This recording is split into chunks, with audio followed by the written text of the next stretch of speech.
Okay. Before we commence, let's take a few moments to worship the Supreme One, the Infinite Compassionate One, the Sublime One, the Supreme Buddha. To do this, can you all be upstanding and recite the Namaskar with me? Namo tassa bhagavato arahato samma sambuddhassa. Namo tassa bhagavato arahato samma sambuddhassa. Namo tassa bhagavato arahato samma sambuddhassa.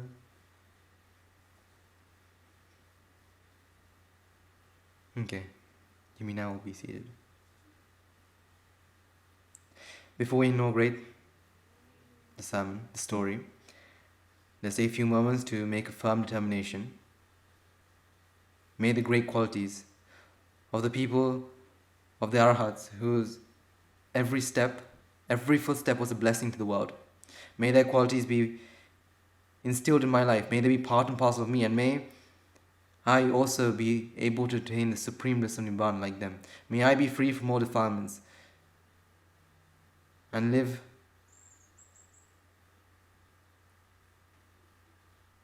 and may I follow in their footsteps.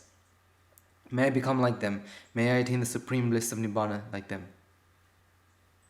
And also, let's not forget that we've been in samsara for a very long time, and we may have done things to hurt these arhats, whether it's physically, mentally, verbally, hurt them in any way. May we all take a moment now to ask for their forgiveness.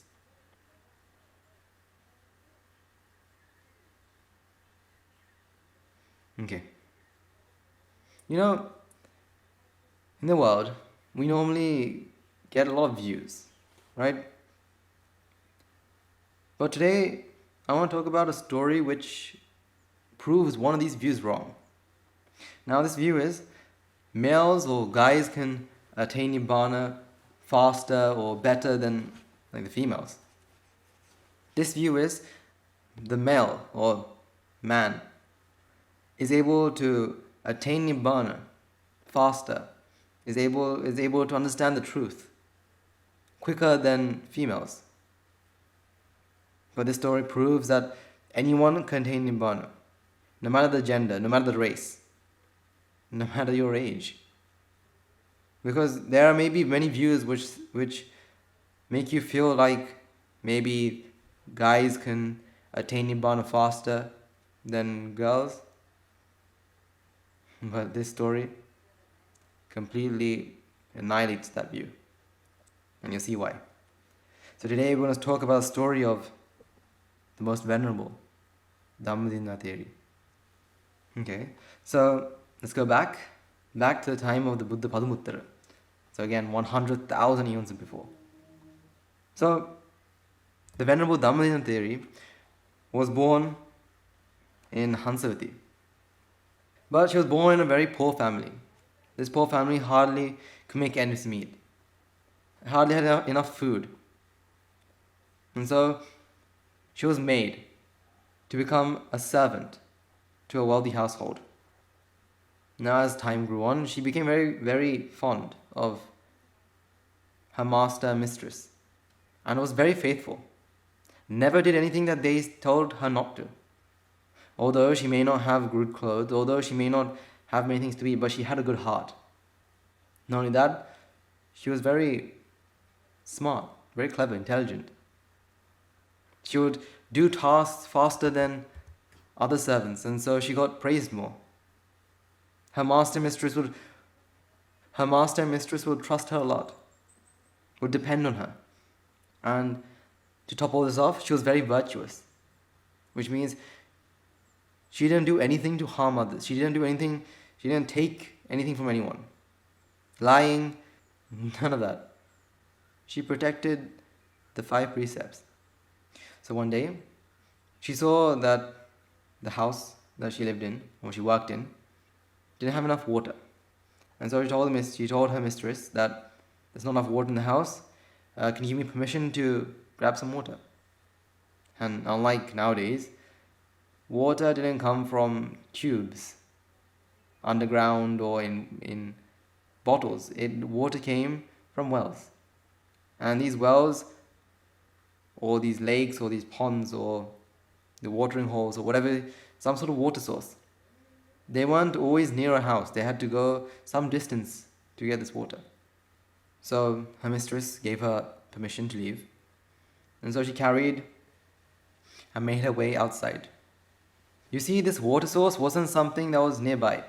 There was quite some distance that she had to travel. And so she left early in the morning without taking breakfast. And so she packed a single oil cake. You see, she didn't have much money. Neither did she have good clothes. Neither did she have good food. You see, this one oil cake was maybe her breakfast and lunch. So having packed all that, she made her way to this well. But in the middle of her walk, she saw in the distance a strange person. She could make out that it was a human, but was very strange. She could tell that it was a male, and he almost looked like a ghost. But with red clothes? That can't be. She looked a bit closer. She went a bit closer and saw he was no ghost. It was a monk. It was a monk all by himself, making his way around, begging for alms. You see, she became impressed. This young lady was impressed because he was so calm. His features were so serene. His eyes were fixed on the ground. He wasn't looking about, taking one step after the other. The calmness almost put her in a trance. That she felt the need to go closer, to see him a bit more clearer. And so as she made her way closer and closer, she had an urge. She wanted to offer something. His senses were all calm. He looked so happy that she felt like she wanted to offer something. She knew that she could offer anything and he will accept it. But she had nothing. Not a single gold coin on her. No, not even gold coin. Not a single cent or a penny. And that's when she remembered. She has that one oil cake. You can imagine what's going on in her mind. She really wants to offer this oil cake, but she knew that this is the only one she has. That the moment she gives this, she's going to miss breakfast and lunch. She's going to be hungry for the whole day. On the way to this well and the way back. But you know what? She brushed them all aside. All those other ideas. No. I'm going to offer this. I'm going to offer this oil cake. And with this happiness that filled her heart, she offered this one oil cake that she had. You can almost imagine when she went near, her hands were trembling. Her mind was filled with joy, but she was scared. Will he accept it? Now, when I say an oil cake or this cow, right? Like a very lovely looking, very brown or very sweet tasting oil cake may come to mind. But again, we're talking about a servant. It's probably something that she had to make in a rush, or maybe she didn't have enough ingredients to make it properly. So imagine this oil cake was more crinkled, very small. And you can imagine it may not even taste that good. But this young lady, knowing all that, knowing that this monk may not accept it, she went closer and closer with this oil cake in her hands. When she came close enough, and this young lady offered it. Offered the one oil cake. You see, the moment the oil cake was offered, she felt extremely happy. But this monk wasn't just a normal monk. You see, what this young lady didn't know, that this was the chief disciple called Sujata, the chief disciple of the Buddha Padumuttara. Can you imagine that? And not only that, you see, he was in the attainment of cessation, also known as Nirvana Samapatti, for 7 days straight. Which means this one meal is the first meal he's taking in 7 days. This was highly meritorious. And so, the Venerable Sujata, with deep compassion, to help her rejoice in the merit she had done, to increase the merits, to make it even more meritorious, he retreated under a tree nearby and started to consume the alms that he collected. This young lady was elated by the sight that not only did this monk accept my offerings, he's actually consuming it. I wouldn't have believed it if I didn't see it. He's consuming my oil cake, the one that even I might find hard to eat. He's consuming it. He's taking it. He's eating it. Now our heart was filled with joy. It was overfilled with joy. But you know, the news that a servant girl offered her one oil cake to the Venerable Sridhata, the chief disciple, spread throughout the town until her master heard the news. The moment the master heard that this young lady had offered an oil cake to the chief disciple, he was also extremely happy. Why?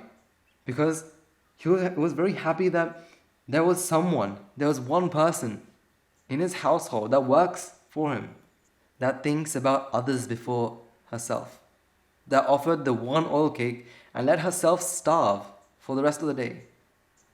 That she was very meritorious, that she was very lucky.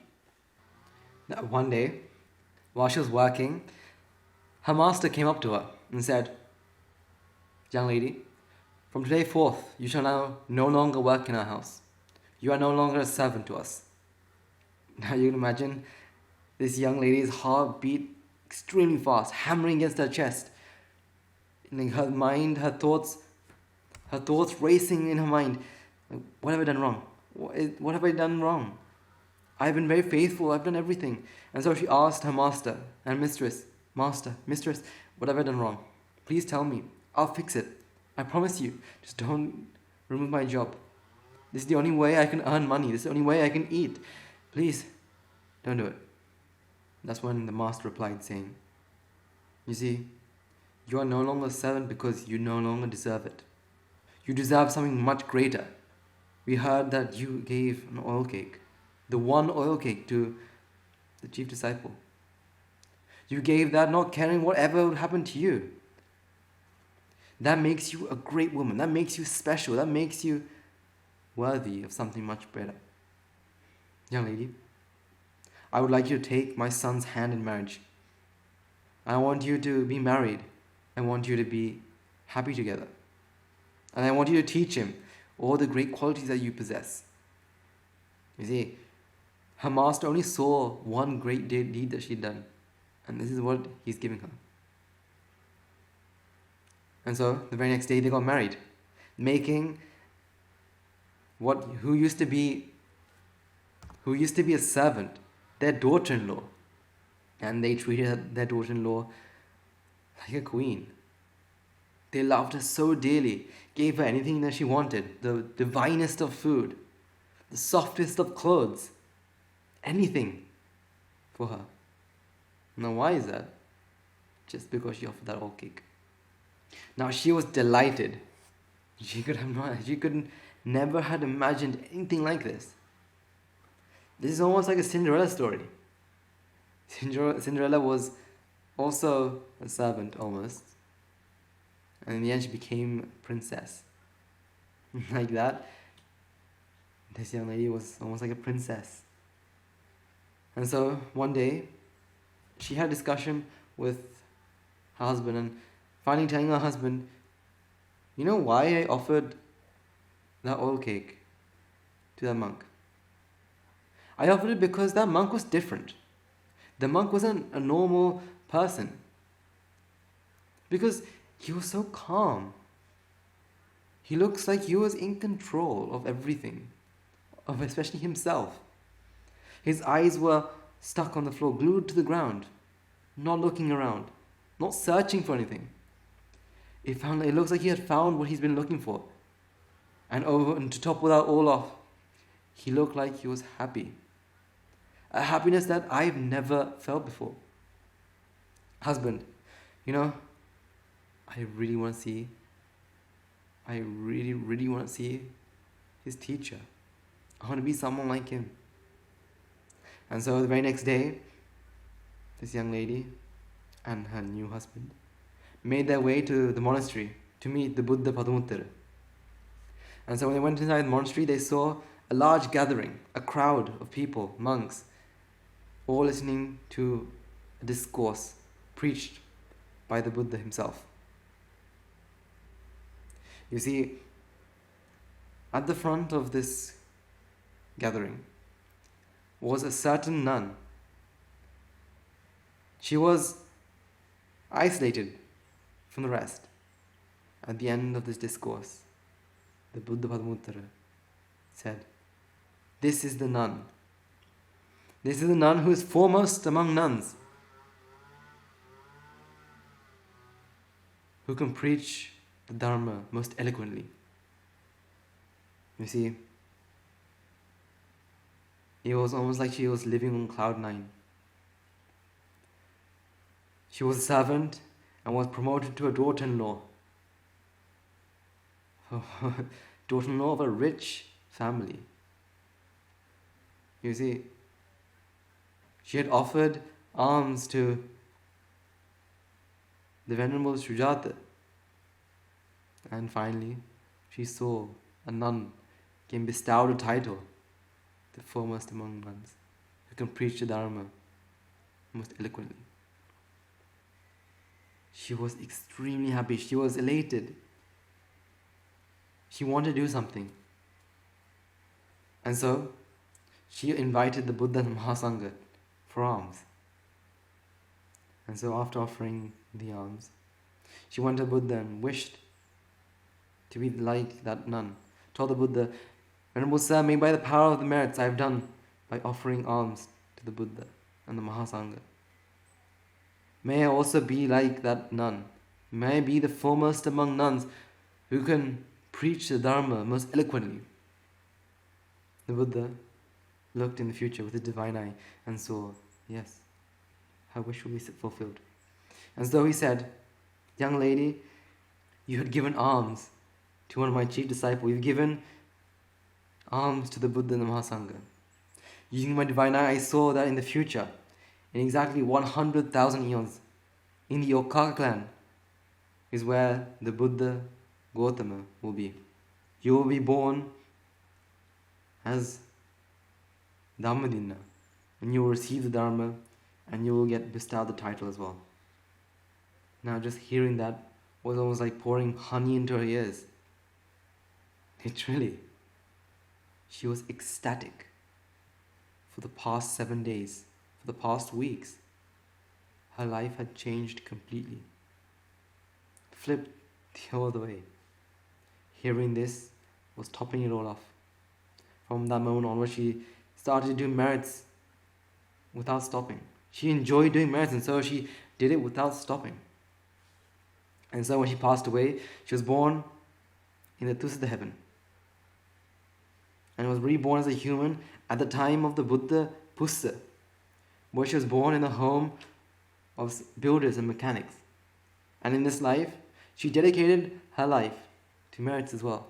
Whatever the Buddha and Mahasangha needed, she would build it. Whatever they need something to be fixed, she'll fix it. And so, when she passed away, she was born again into the heaven, and at the time of the Buddha Kashyapa.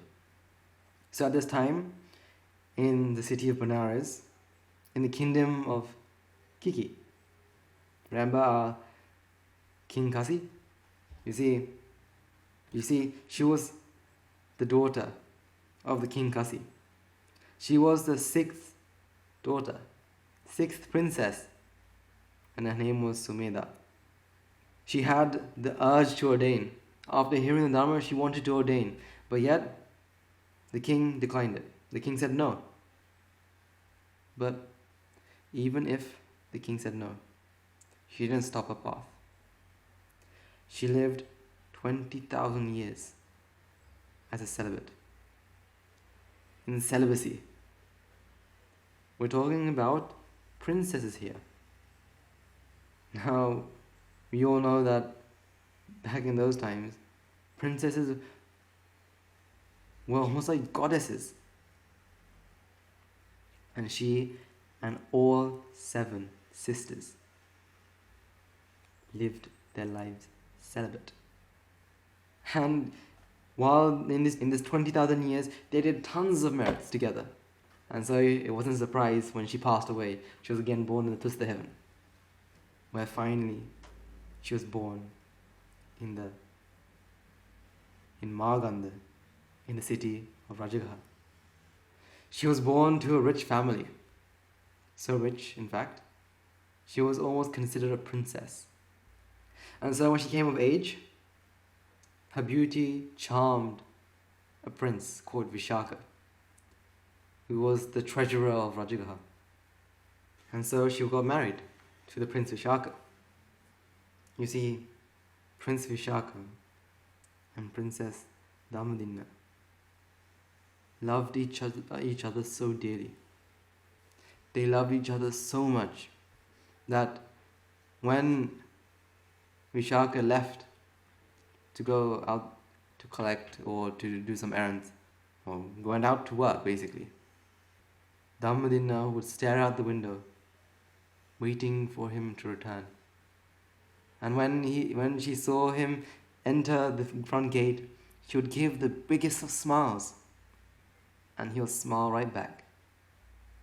And then she would run down the stairs, open the front door, and hold her hand out, where the Prince Vishaka would kiss it, embrace her, and almost carry her into their home. And she especially loved at dinner time, where she would spend some time making food, helping her cook make delicious food, and serving her husband. She loved it because her husband would automatically draw a seat next to him and sit her down. He would feed her, talk about her day, and while he talks about his day, they played with each other and they loved each other so much. They were inseparable. Their love bonded them stronger than the strongest of glues. And so every single day, Dhammadinā would wait, looking out the window, waiting for her husband's arrival. You see, Prince Vishaka was a good friend of Bimbisara. And Bimbisara was a disciple of the Buddha. And so one day, when Vishaka visited King Bimbisara, the king took him to the Buddha, where he listened to a sermon. And sermon changed his life forever, because at that moment he became Sodapan. And by the end of his sermon, he became an Anagami. But like normal, Dhammadinā that day prepared the best food she possibly could. She prepared everything perfectly. She wore her best dress, wore jewelry, makeup, because today she was going to surprise her husband. And so, like normal, she got up, looked out the window, waiting for her husband, waiting for Vishaka to come, and saw him enter the front gate, where she popped up and smiled the biggest smile she possibly could. But Vishaka didn't even look at her. his eyes were on the door, not on her. And you see, her smile wasn't reciprocated. He had a straight face and he was making his way to the door. That's when Dhammadinā knew something was up. That his demeanor had changed. Something was not right. But it could have been a mistake. She knew that mistakes can happen any day. And so she decided that he might have forgotten that I stay waiting for him. And so, like normal, she ran down the stairs, opened the front door in her new dress, and extended her arm, waiting for her Prince Charming to kiss it. But when Vishaka came to the front door, didn't touch her, didn't kiss her, didn't caress her, didn't even compliment her dress, her jewelry, her makeup, nothing. He just walked straight to the front door, into the kitchen. Now Dhammadinā became worried. What have I done wrong? Have I done something wrong? No, I haven't. It can't be. Am I not good for him anymore? Was I not enough anymore? And so she thought, again, there might be a mistake. He might not have a great day at work. Obviously, he might have had something gone wrong when he was working. That's why he's in a bad mood. And so she went to the kitchen, took out the massive feast that she had prepared, and served Vishaka. Vishaka, after serving himself, started to eat. Whereas Dhammadinā was standing right next to him, waiting for him to pull the chair, waiting to sit down and have him feed the food. She was expecting that she may even be able to sit on his lap. But nothing. Vishaka was concentrated on his food, taking it very slowly. Her hands started to shake. She was on the verge of crying. She didn't understand, why is this happening? And he hasn't said a single word yet. And then she thought, okay, what am I going to do? What have I done wrong? Nothing. Okay. Am I not enough for him? Let me go to the kitchen. She went to the kitchen and brought the dish of his favorite food, of Vishaka's favorite food, and was just about to offer it. But Vishaka put his hand over his plate and said, no, thank you. Darling, you usually love this. Come on, just one more spoonful. No, thank you. Come on, some more rice, some more curry with that? No, thank you. Now she put the dish back into the kitchen. A tear fell out from her eyes. Is this food not good? Can I not cook anymore? Is this food not good enough? Why? Why did he not smile at me? Why did he not take my hand? Why did he not draw the chair? Why did he not take more food? Why? And so she took up all her courage and went to Vishaka. With a trembling voice, on the verge of crying, she said, my dear husband, my darling, please tell me what I've done wrong. I swear I didn't do it to hurt you. Whatever I've done, I didn't do it to hurt you. I don't know. Please tell me. I'll fix it. I'll fix it just for you. Please talk to me. Something. Please. And that's when Vishaka replied saying, no, Dhammadinā, you haven't done any wrong to me. You see, I went to a sermon preached by the Buddha. And so now I don't have an attachment to women. I have attachment to food. I am an anagami. You see, Dhammadinā, I will take care of you for as long as you live. Just like we promised each other. For as long as I live, I'll take care of you. I'll protect you. I'll give you everything that you need as your responsibility. But if you decide to go to your parents' house, I'm more than happy for you to go. If you decide to stay, I'm still happy for you to stay. If you have another choice, I'm still happy. Because your responsibility, not an attachment. I love you as a responsibility. I'll give you everything that you expected from me on the day of our marriage. I'll do all that. If you decide to stay. If you decide to leave, take it. Take my money, take everything you want. I don't mind. Just leave me some place to stay, some food, some clothes. That's all I need.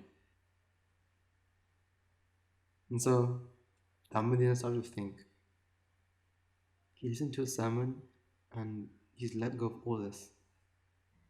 There must be a reason that he's told me to take whatever I need, take all his property.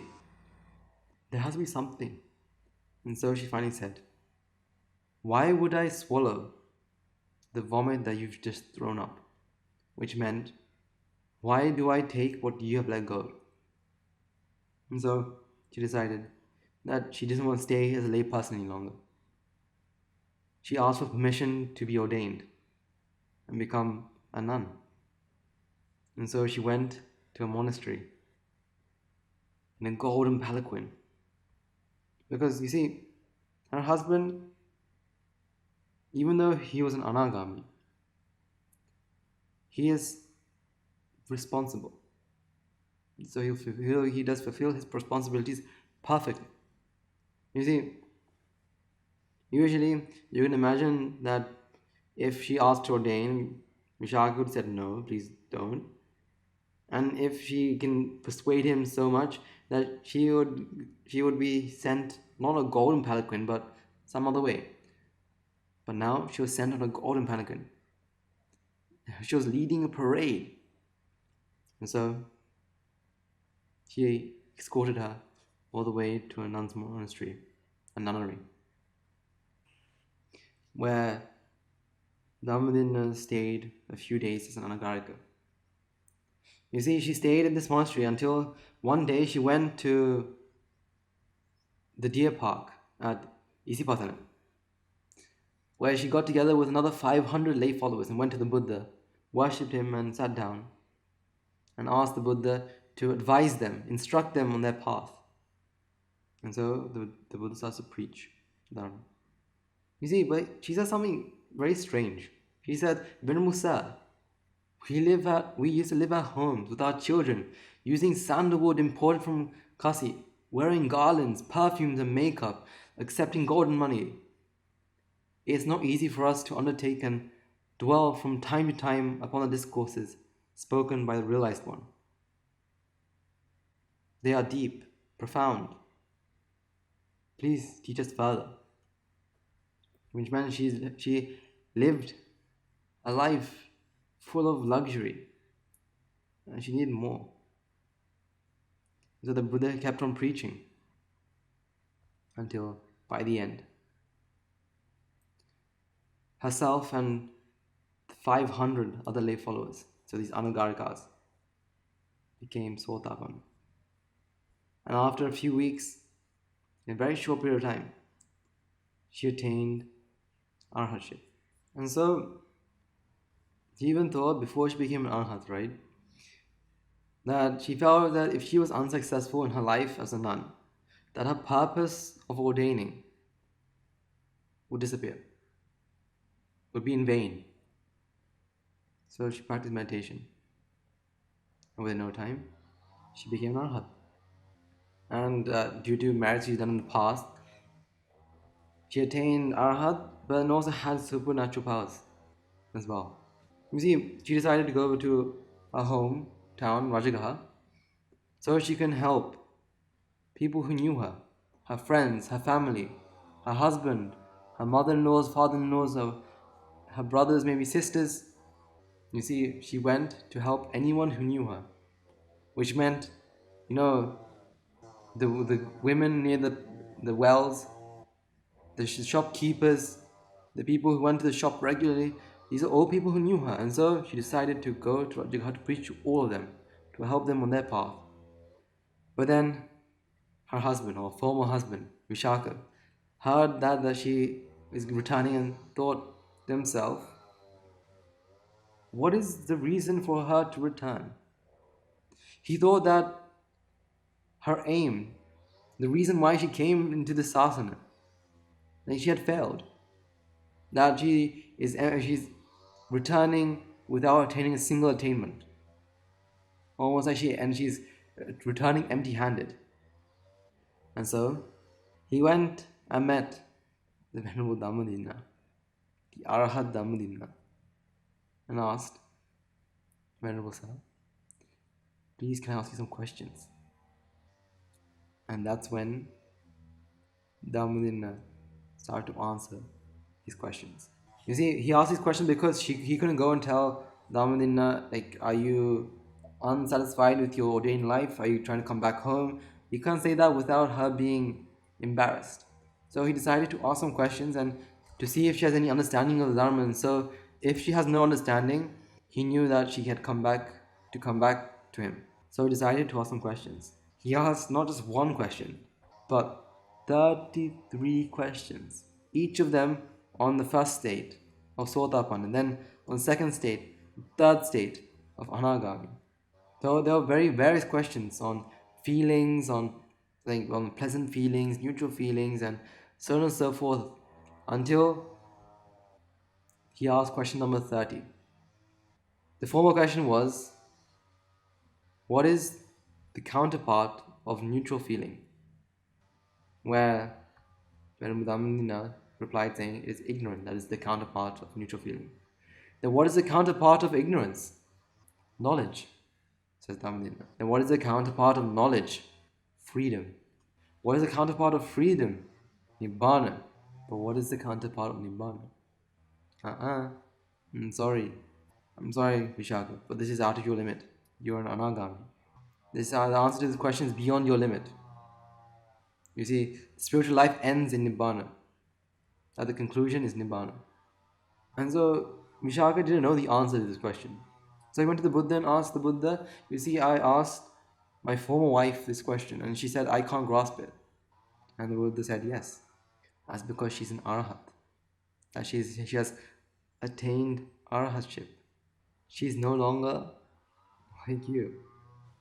You're an Anagami and she's an Arahat. And so he gave a stanza.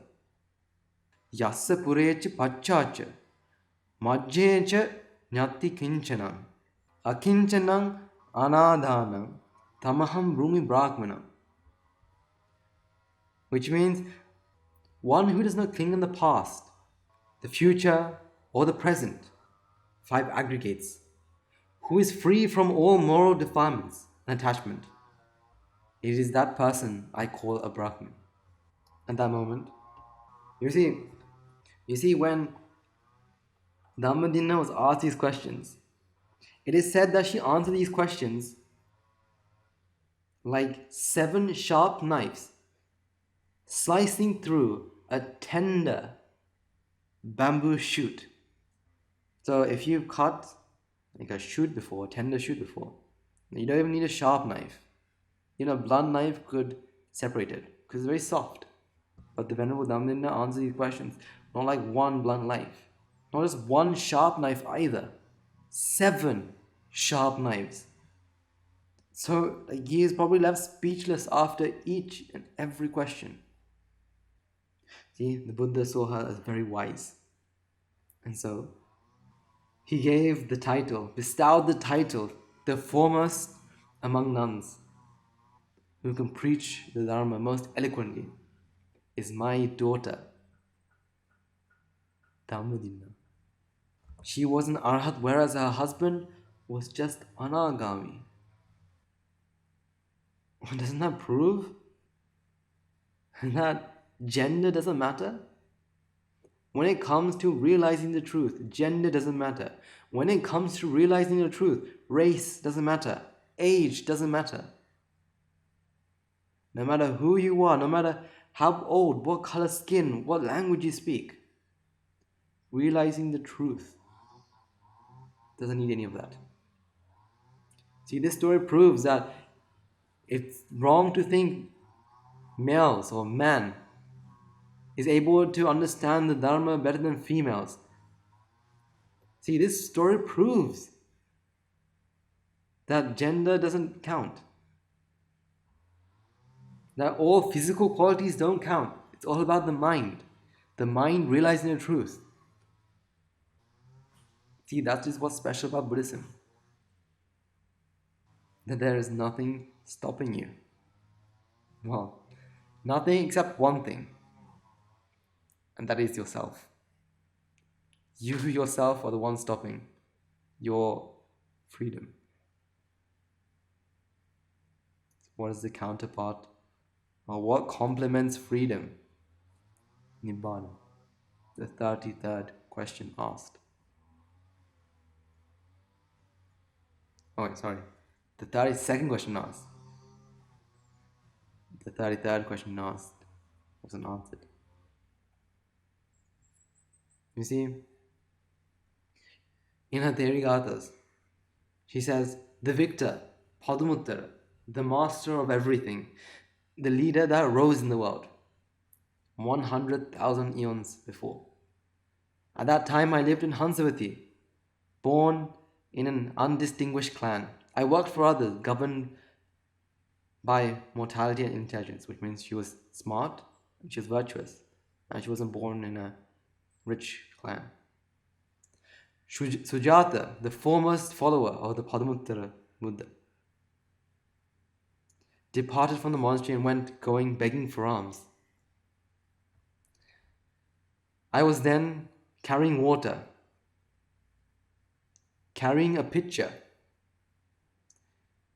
Seeing him, I offered an oil cake, feeling well pleased with my own hands. So she was proud of herself. Having accepted that from me, he sat down there and enjoyed it. What he means enjoy, he took it.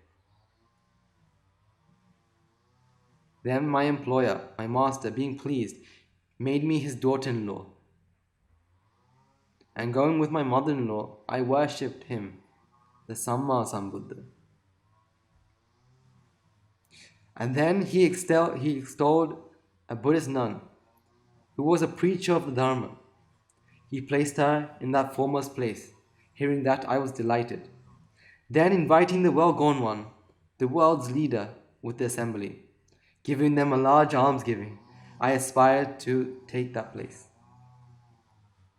Which meant she is now made the goal to become the foremost among nuns who can preach the Dharma eloquently.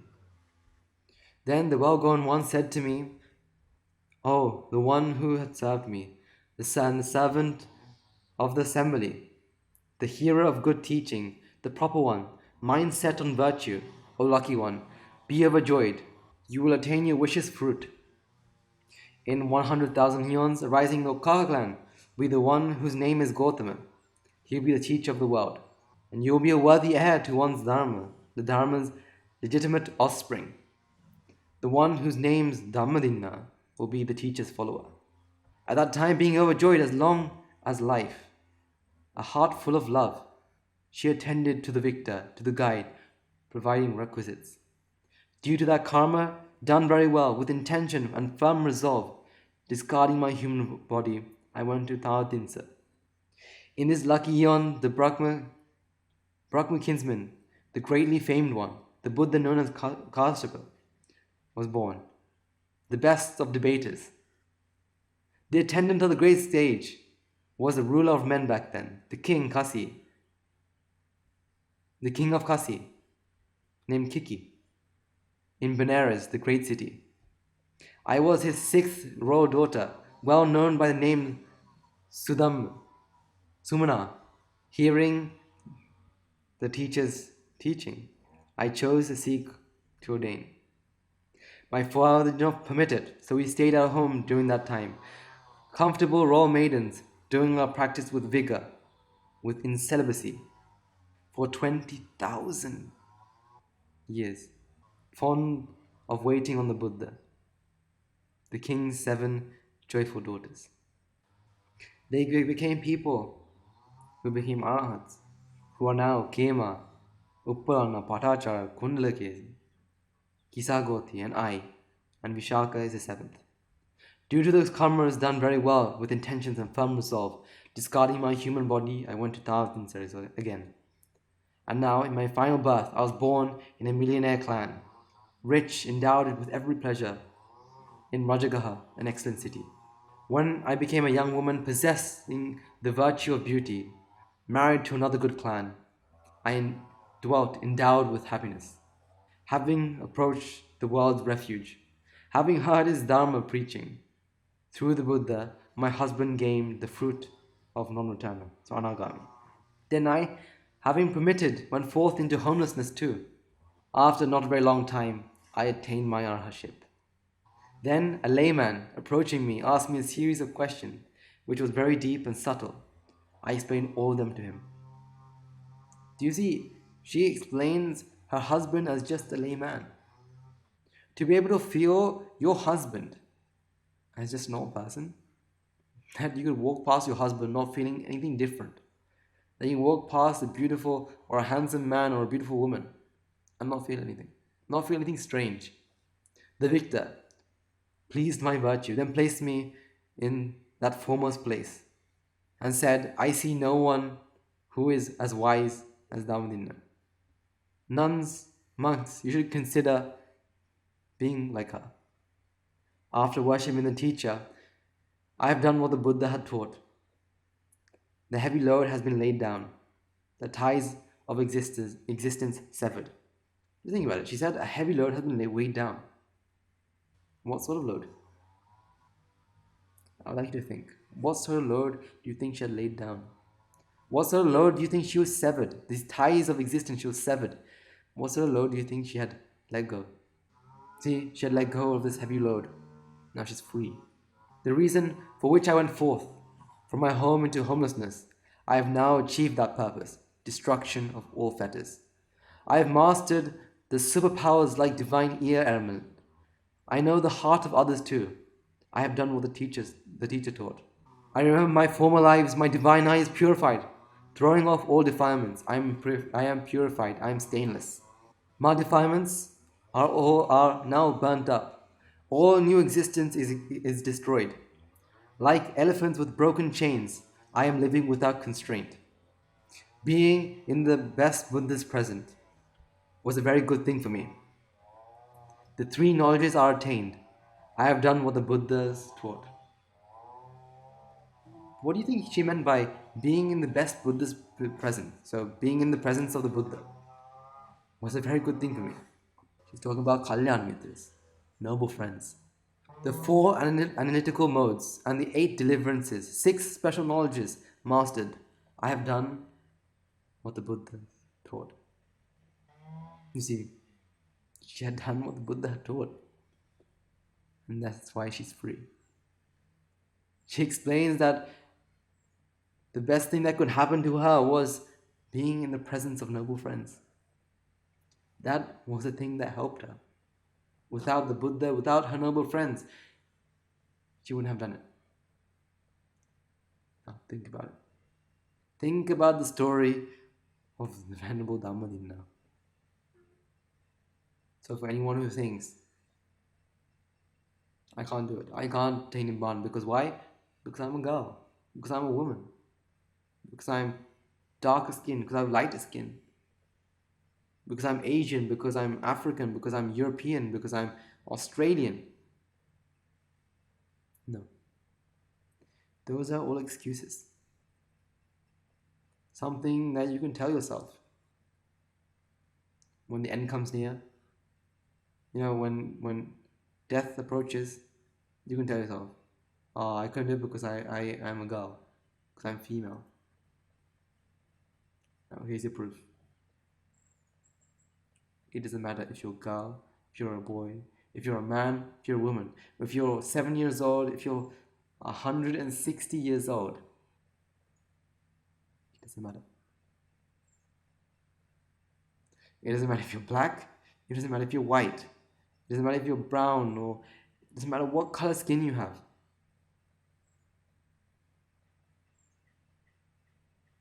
Physical looks don't count. It's your mind that understands the truth. So don't use excuses.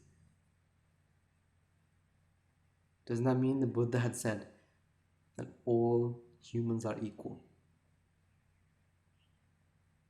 He didn't say the kings and princes the princes are the ones who can attain Nibbana first, and the poor servant girls are the ones who can't.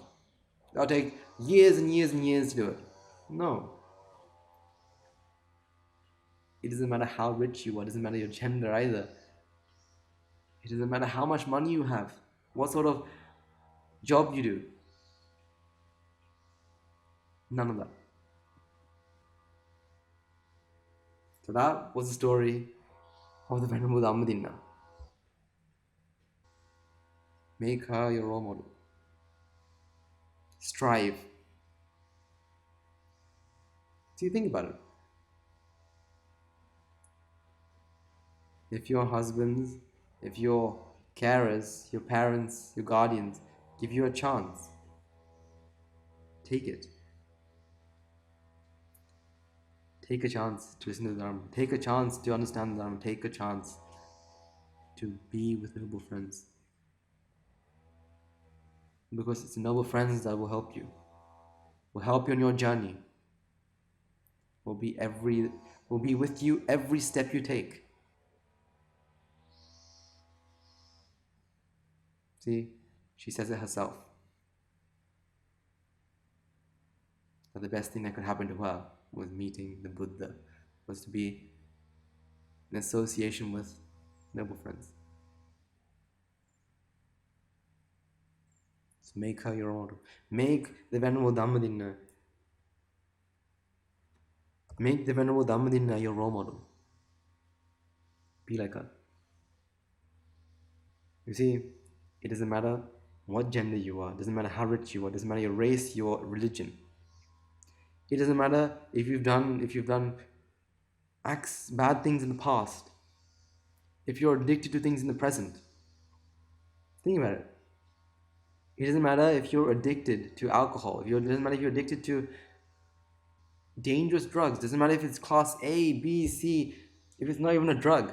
If you're addicted, it doesn't matter. It doesn't matter if you're a girl, boy, if you don't have a gender. It doesn't matter it doesn't matter your religion, it doesn't matter your race, it doesn't matter how much money you have.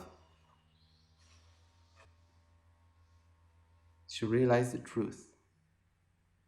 You don't need any of that. Okay.